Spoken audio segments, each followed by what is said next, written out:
All right. So customizations is what we're going to talk about. So in customization, as I told you, first thing we will talk is customizing the user interface.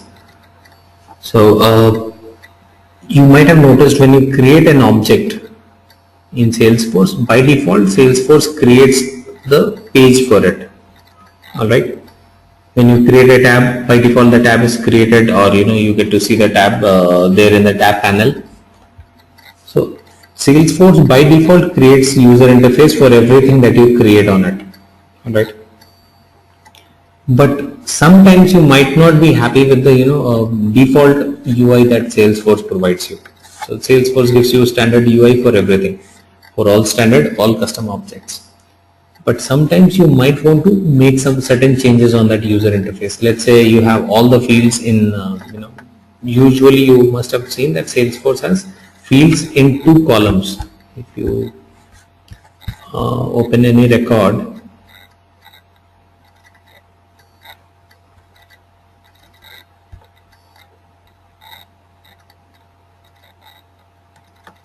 you'll see the fields are in 2 different columns. This is one column, this is one column, right? You might want to have all the fields in one column. You might want to do that. You might not want to see some of the fields here. Okay, you might want to reorder some of the fields. Let's say campaign thing you want to see at the top, and website you want to see at the top. So with reordering of the fields, these things you might want to do, right? So for this, Salesforce gives us an option, which is, so there are 2 things which you can do here. In fact, you can customize this interface. As I told you, there are 2 ways of customizing anything in Salesforce. One is through programming, one is without programming, the declarative method. So if we have to do the same thing using programming, then we'll have to use Visualforce, which is the programming language. If we do not want to use any programming here, then we will simply use our page layout option, which is a declarative method of changing the interface. This is page layout.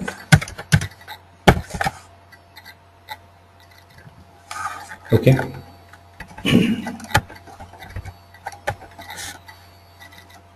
Now using page layout, what we do,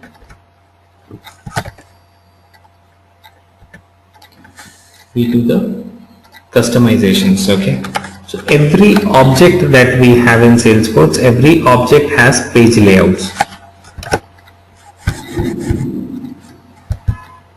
You create a custom object. Let's say project is a custom object. You have created the custom object. By default, Salesforce creates a page layout for it. See, by default there is a page layout created for it. So after creating object, do we always go and create a page? No. Salesforce by default creates a page layout for it, right? But if you want to customize that, we can go and do that. So for standard objects, you have to go to setup,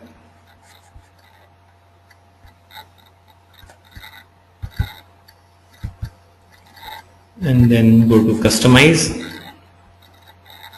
and then go to that particular object for which you want to change the page layout. Go to that object and select page layouts. Alright, so this is for standard objects. For custom objects, you have to go to setup and then click on create objects.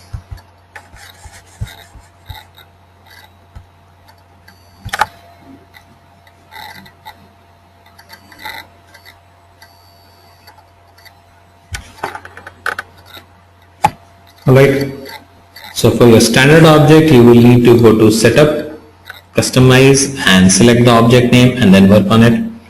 For custom object, you will just need to go to setup, create objects, and then click on any of the object, and you will see the page layout there. Scroll down a little, you will see the page layout option. Here it is. Alright, so you want to edit the page layout, just go and click on edit.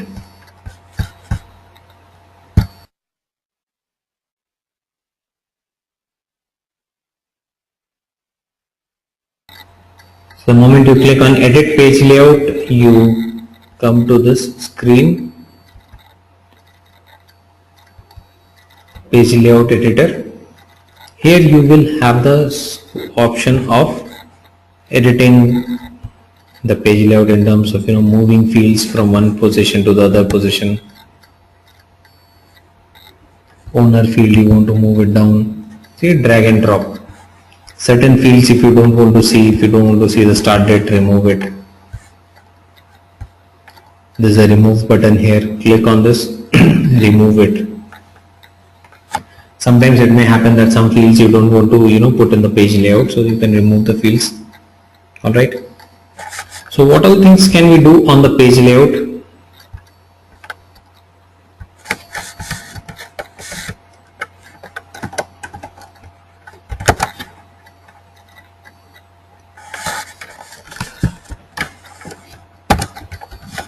Reorder the fields,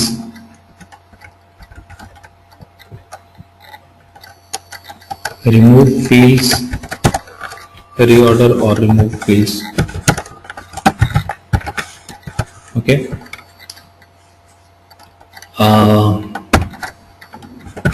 Reorder or remove related list. What is a related list? Related list is basically list of related records, list of child records. So here if you see,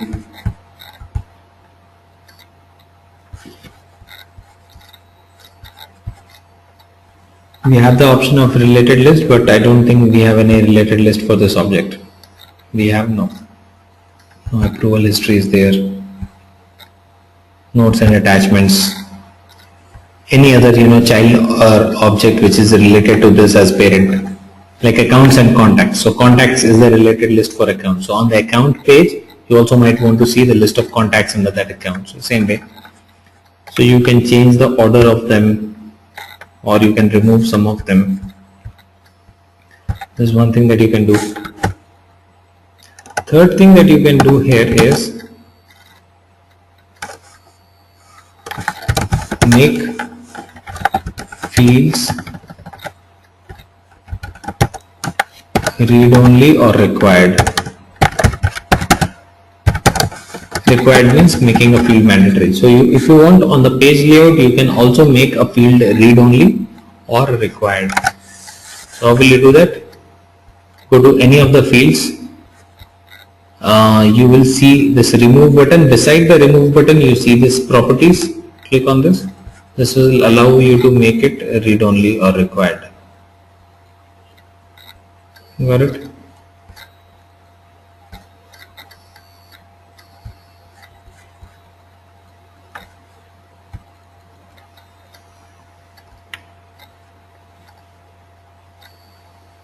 Which means if you want certain fields to be required or read only, this is one more option. The other option that we have seen, making a field required, is while we create a field, at that point of time also you have an option of making the field required, right?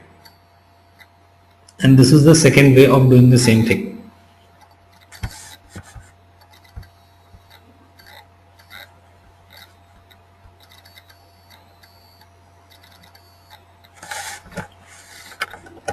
Then you can put some custom buttons here.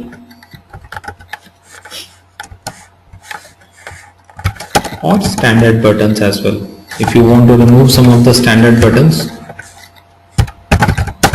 custom button is something which we will need to understand programming before we can get into that. But just for understanding, if you want to add custom actions to the page, that can be done using custom buttons. But for that we need to understand programming, so we'll talk about that later.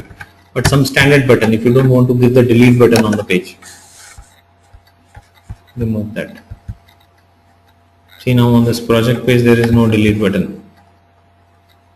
So you can bring the delete button, or if you want, you can remove it. You want to remove the clone button, so remove the clone button. See? So the buttons that you don't want to be displayed on the page, those can be removed. So these are the things which can be done on the page layout, right? The way you want your page to look, you can just control the page layout.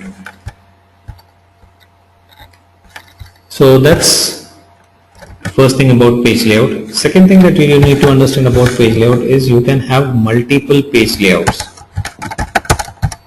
For the same object, we can have multiple page layouts. Now, why would we need multiple page layouts for the same object?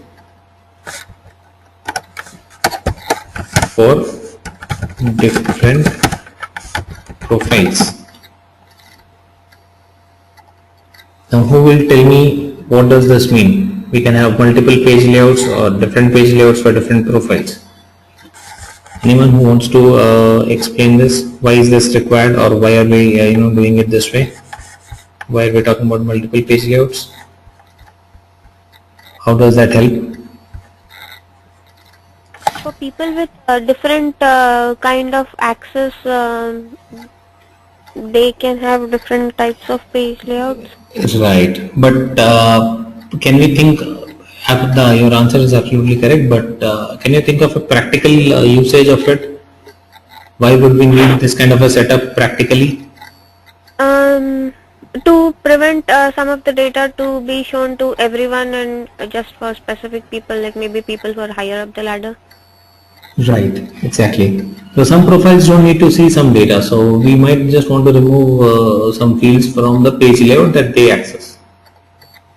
And for some people, they should see the data, but for them it should just be read only. So your page layout will help you make data read only for their page layout, right? So these kind of things. So everyone does not need to see same kind of page, and everyone should not have same level of access on the page. So for different profiles, we can have different page layouts. So you have the option of having multiple page layouts, right? So I'll just show you how to create a page layout. So you already have a page layout. So as I told you, whenever you create a custom object, by default, Salesforce creates one page layout for that object. So we were talking about this project object. Let me go back to this project object.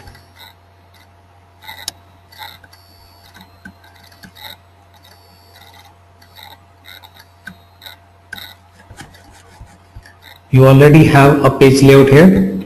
You want, you can create one more.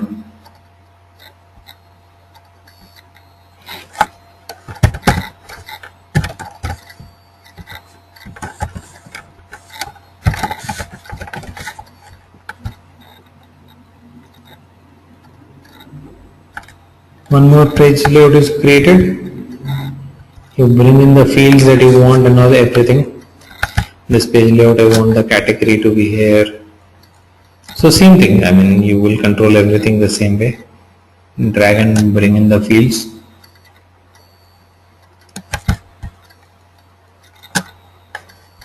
And your page layout is ready, you will just click on save. Once it's done, you will click on save. Now you have two page layouts for this object. Now, in case you have at least two page layouts, more than one, then only the page layout assignment concepts comes into picture. Otherwise, you just had one page layout, and whoever has access to this object will get to see that page layout only, right? Now, once you have two page layouts, then you have the concept of page layout assignment. Page layout assignment is what? Which profile will get to see which page layout?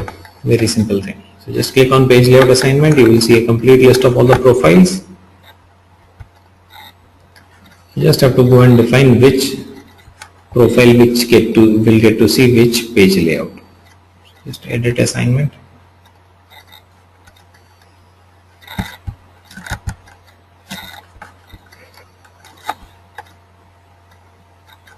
Let's say for standard user from the project layout, I want to give him this my page layout.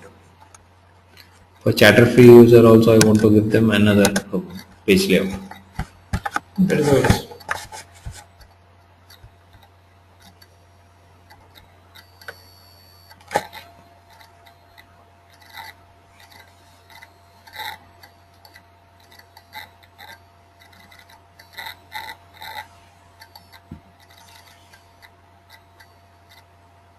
Fine.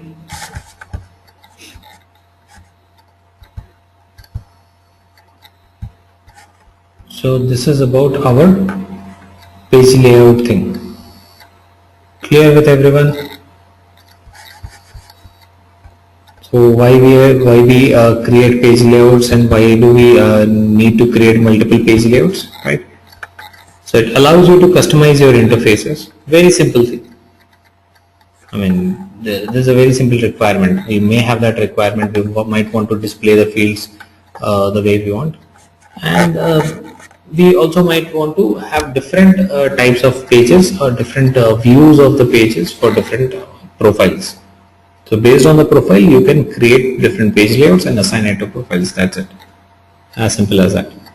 Right. So now once we understand the page layout concept, there is just a small thing which is used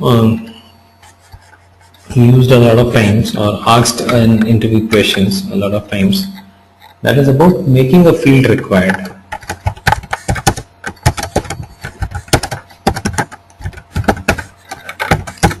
So for making a field required, we just saw that we have an option to make a field required through the page layout, right? Again, make a field required from the page layout. Now there is another option of making the page a field required as a part of the field attribute.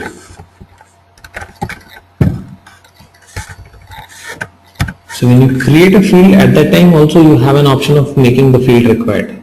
Yes, we have seen that thing. Now the point is that when you make a field required as a field attribute, and when you make a field required through page layout, what is the difference between these two things?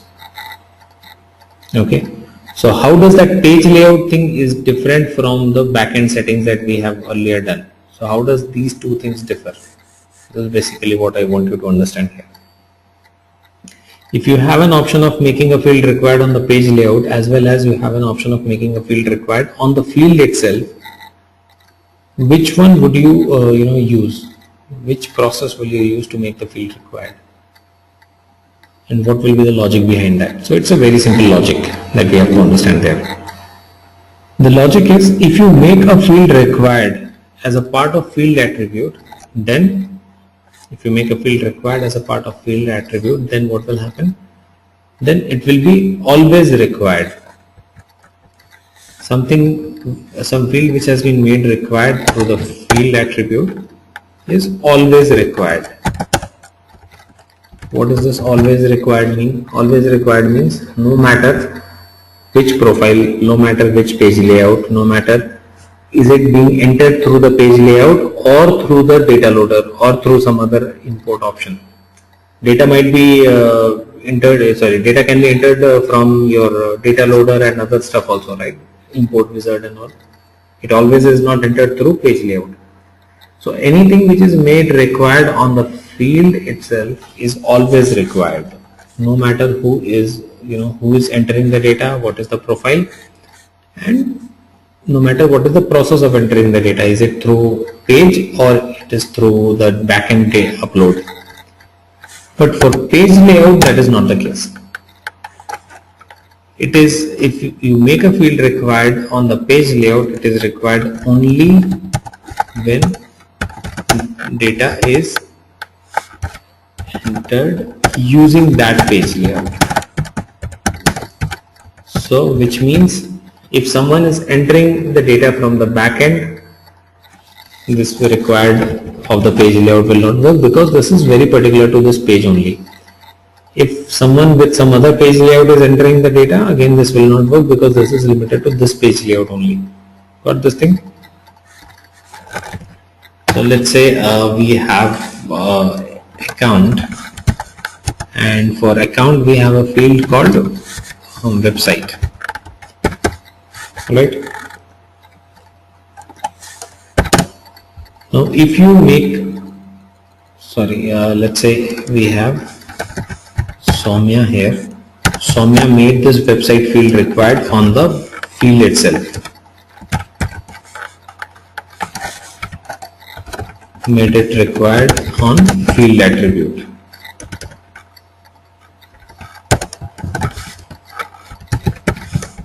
And then we have Deepti. And Deepti made it required on page layout. Okay. Okay, there is a page layout called page layout 1 and she made it required on this particular page layout. Now the difference is that because for Soumya she has made it required on the field attribute, no matter how she enters data into the system, she always have to provide website. Even when she is doing a backend upload. When you do an upload, that import wizard and all those things we have seen in our data management, right? So even when you are doing a bulk data operation, at that point of time also you have to supply the value for website, otherwise those records will not be inserted. For Deepti, because the field is required only on this page layout, when she does a backend upload and import, even if she does not supply the value for website, it will not throw an error, it will take it. Why? Because the value is important or required only on the page layout. On which page layout? On this page layout 1. Got this? So this is the logic here basically. Simple logic. Alright. I have a question. Yeah, please tell me. So would you say that it would be better to do it through page layout when we are making it rather than making it required as field attribute? No, it's not about better or worse, or it's not about a generic thing. It depends on your requirement actually. So you cannot say that this approach will be good for all occasions, right? Sometimes you have that kind of requirement. Tell me, go ahead. Yeah, because if I'm making it required on field attribute, then for every action that I have to take on the particular field, I have to remember that that was a required condition. But so that would increase the overhead of my work. I mean, that's what I'm thinking. Yeah, so that is what I told you. That depends on your requirement. What kind of field are we talking about? Or what process are we talking about? For example, sometimes it happens that some of the fields you always need data for those fields. Till the time there is no data on that field, the record does not make any sense to you. There is this. I'll give you an example. There is this company which does email campaigns to its clients, right? So all the contacts that they have. They made a rule that till the time there is no email ID, there is no point taking in that contact. There is no point creating the contact because only way that they market or they reach their customers is through email. Now for them, it does not make a difference whether it is being entered through your page layout or through backend upload. They always need an email ID. If email ID is not there, the contact is completely meaningless. So some data is like that, some part of the data is like that, which always needs to have a value. For some data, you might want the end user to enter value when someone is entering in, data into it manually, and at the time of backend, you just might want to skip that part, right? Let's say opportunity amount. So you want your sales people to always estimate an amount for the opportunity, that okay fine, this is the amount that we are expecting. You always want them to do. If you don't make it mandatory, these guys will make calls and they will not enter. So this is again a practical scenario. The sales guy calls the customer. They do not have an idea of what customer will buy, right? And they keep the amount field blank. They just leave it blank. Why they leave it blank? Because they cannot estimate. But company tries to enforce this thing that you should ask the customer and you should try to figure out what product they are planning to buy and all. So for that reason, the company tries to make it a mandatory thing, right? But this is a situation where the company just might want to make it mandatory only for the sales people because they want to enforce this thing for them. But when all of a sudden the company wants to upload, let's say 100 opportunities, they realize that okay fine, last year's opportunities again we want to create here. At that point of time, they might not want to make the amount mandatory thing. At that time, they just want to leave it blank. so that they do not get any wrong calculations or it does not go and affect their forecast and all those things. We just might want to keep it blank. So these things can be there. So if you have that kind of requirement where you feel that no, data is going to be always required, you have to make it required on the field level, field attribute. Okay, and these kind of fields are, this is called universally required.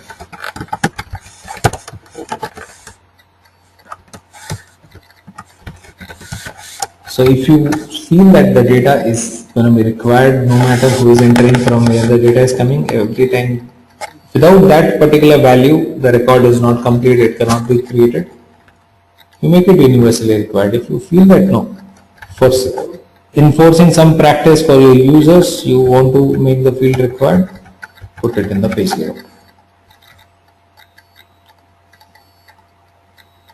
Alright, so it depends on our requirement. Okay, so now we have understood about the page layout. The next thing that we are going to talk about is designing email templates.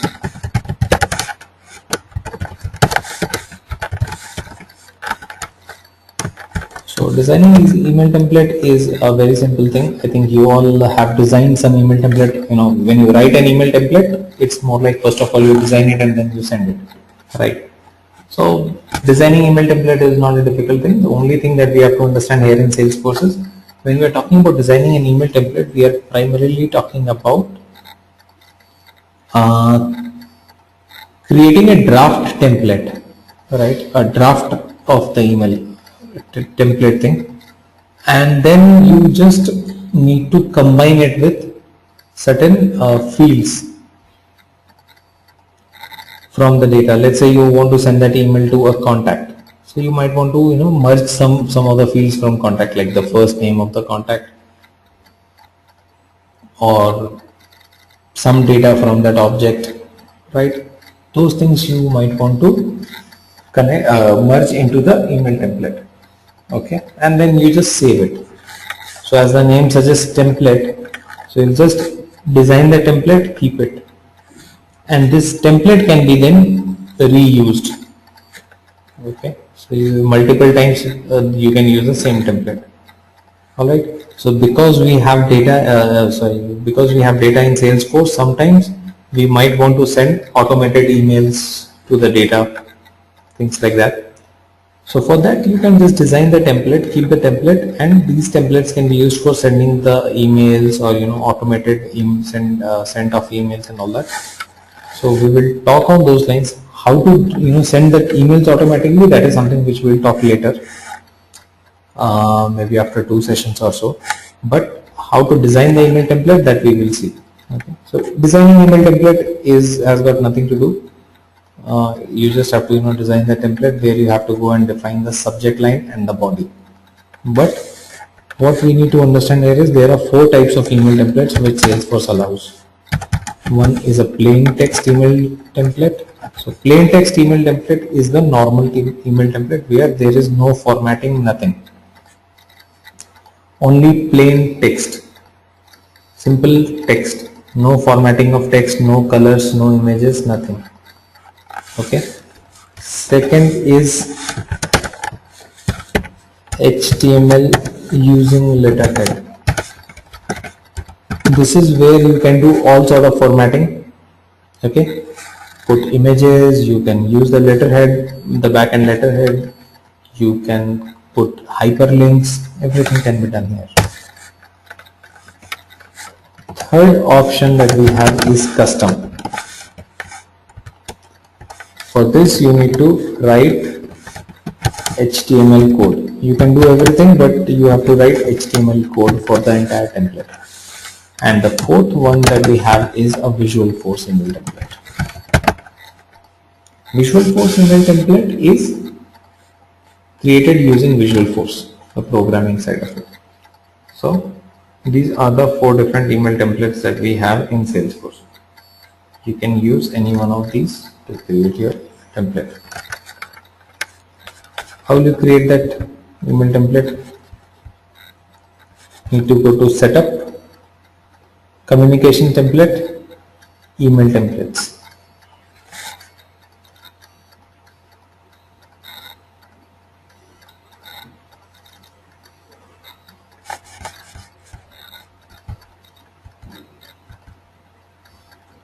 And from this email template, you will go and click on new template. In the new template, you will select which type of email template you want to create, text, HTML, custom, or without using letterhead. Just click on next. I'll create a text email template. You click on next, and then you supply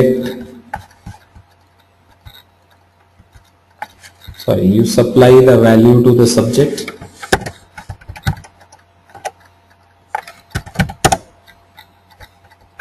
Let's say you want to send this email to contact. So here you have to write the name of the contact. So for getting the name of the contact, you have to merge the field, because for different contacts the name should change, right? I cannot write one static name here. So you will select the fields from here, contact fields. Which field of contact? First name. Okay, so once you select the object and the field here, you will get some value here in the third box.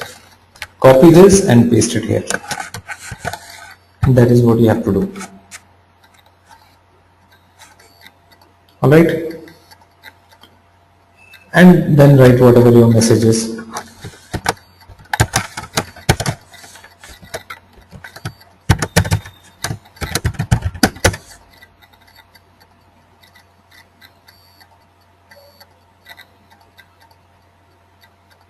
Okay, so after thanks you want to write sender's name, sending user's name. Then you just will go and select sending user fields, full name of the sending user.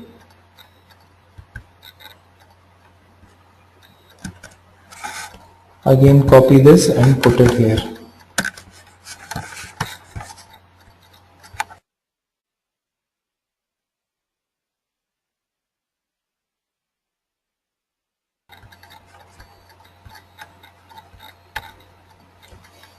Put a name and unique name for the email template. And before the template can be used, you always have to make it available for use. So the email template needs to be made available for use before it can be used. Till the time you do not make it available for use, the end users cannot use it. Right? That's it. Then your template is ready. So this is how email template is designed. So I would want you guys to, so Visualforce is something that not required now. Okay. HTML code, in case you have written HTML code, it's fine. Otherwise you just leave this one also for now. Once you understand Visualforce, you will also start understanding this. Anyone who knows HTML code will understand it's very simple to design an interface using HTML, make the text bold or italics, and put the background colors. So that thing can be done, but if you do not know HTML, skip this also for now. You will need to spend some time into this email template. So I would just want you to go back and try this on your own. Creating email template, same thing, everything else is same. The only thing is that it has formatting options. So you try it on your own. Right? Okay. So that's about our email templates. Now the next thing that we are going to talk about is a console. So Salesforce allows us to design console. So what is a console? Console is a kind of custom application only. We have designed custom applications, right? Console is also similar to that, but console has a kind of user-friendly or fast navigation interface. The UI design of a console is different from the the UI design of a custom application. So in a custom application, what happens? You must have seen, this is a custom app, right? In custom apps, we have tabs. You go to an account, you click on the account, open an account. Now if you go to the contact, if you just go to one of the contacts of this account, the account page closes and the contact page opens up, right? So if you see, the navigation here is a little slow.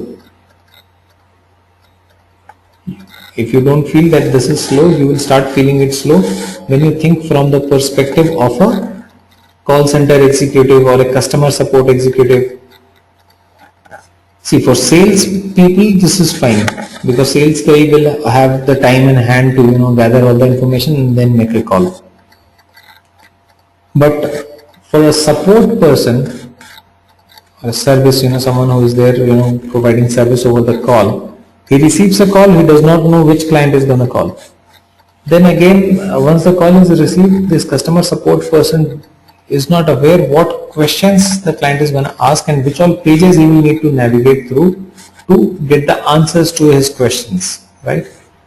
And if it takes too much of time into navigating this, there will be two challenges. First challenge number one will be that the turnaround time increases, customer satisfaction goes down, customer is not very happy. Second thing, the company is actually spending too much of time on one call, which means again there is some the cost attached to it, right?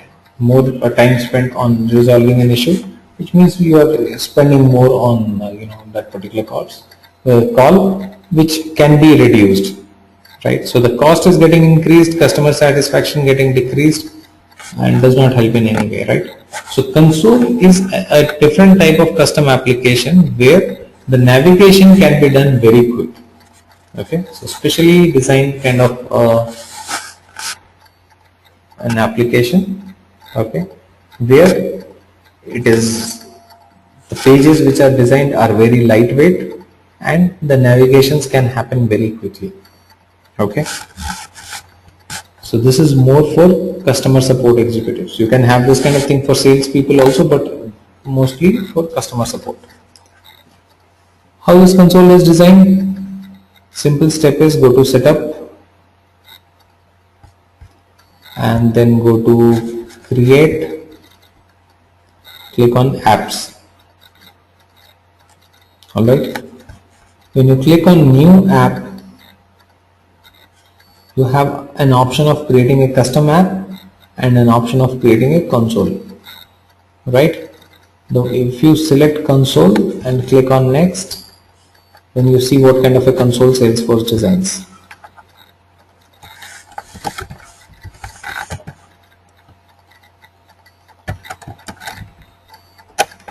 Let's call it support app. Click on next.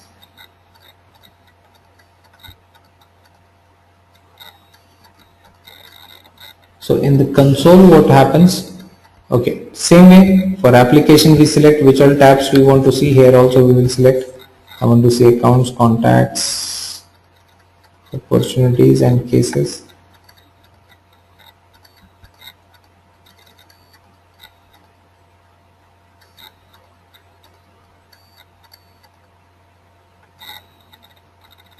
Do you see cases anywhere? No, right?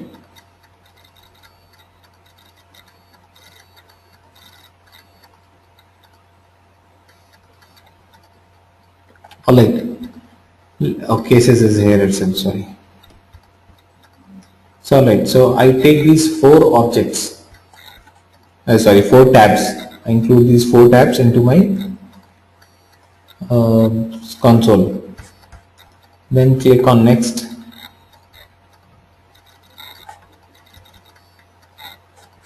Then select which object I want to keep as primary tab and which one I want to keep as secondary tab or a sub tab. So account we will keep as a primary tab, case we will make case as a sub tab of account, contact also will create it as a sub tab of account, and opportunity 2 will be sub tab of account. right? So I'll show you what happens after this. So out of these 4 tabs, 1 tab we have created as primary. Remaining 4 we have created them as sub-tabs of the primary tab. So that is done. Click on next. Whatever profile settings, think of it and go to save. So my console is ready now. The console is ready to use. Now go to the console and see what has been done.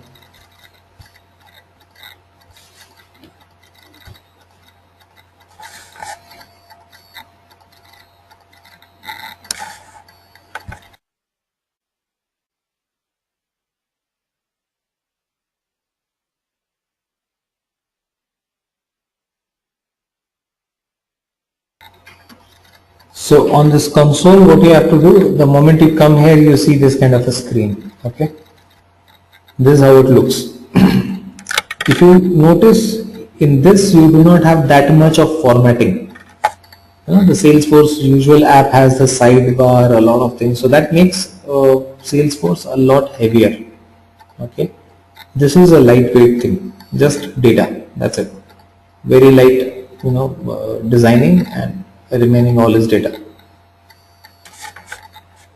Now if you go and see here, all the tabs are listed here in the drop down. Again, there is no additional space taken for the tab panel and all those things, so that again puts some weight on the page design and all, so that has also been removed. All your tabs are available here in the pick list. Sorry, not here, here. So instead of having the tabs here, all the tabs are listed here: cases, accounts, contacts, opportunities. Now accounts is the primary tab, rest everything is second sub tab, which means if you open an account, the account will open up here. See, opens here. You want to open another account, go here, click on that. See, the first account is here, the second account is here. So the first did not get closed, and I am able to navigate from one to the other very quickly. See, and I don't have to close one for looking into the other one. Now for account, if account is a primary tab, that is the reason why it opens in this panel, on the topmost panel. If you try to open an opportunity under account, it will open in the second layer. See, the opportunity will open under this. So if the customer support team needs to view some data, let's say he needs to access the contact details of this account quickly, just click on this. See, the contact details are here. Wants to see some opportunity detail.